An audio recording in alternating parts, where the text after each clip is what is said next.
একটুখানি বেরিয়েছি দোকানে ফল কিনতে। দেখো কত ফল, কত ফল।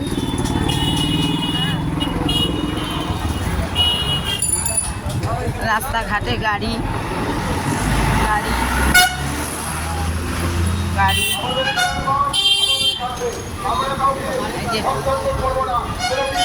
খেলার মাঠ, আমাদের খেলা শ্যামনগর কালীবাড়ির খেলার মাঠটা নিয়ে ঝামেলা চলছে, সেইটা আর কি আমি দিচ্ছি। আমাদের জনপ্রতিনিধি তাদের সঙ্গে আমরা আছি, আমরা চাই থাকবো এবং আমরা শুধু বলবো আমাদের এই মাঠ যাতে বিক্রি না হয়। এই মাঠ বিক্রি করার জন্য কিছু দুষ্ট চক্রান্ত চালাচ্ছে। যাতে এই মাঠটা বিক্রি হয়ে যায়, তাহলে আমাদের শ্যামনগরের একটুখানি খেলার জায়গা থাকবে না, আমাদের ফুটবল দেওয়ার জায়গা থাকবে না।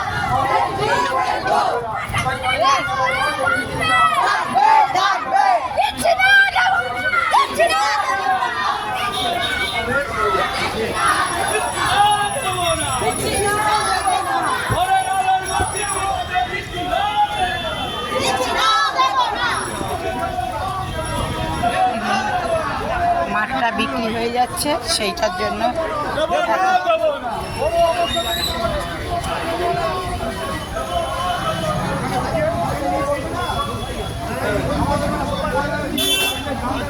তোমার ছবি তুলে নিলাম।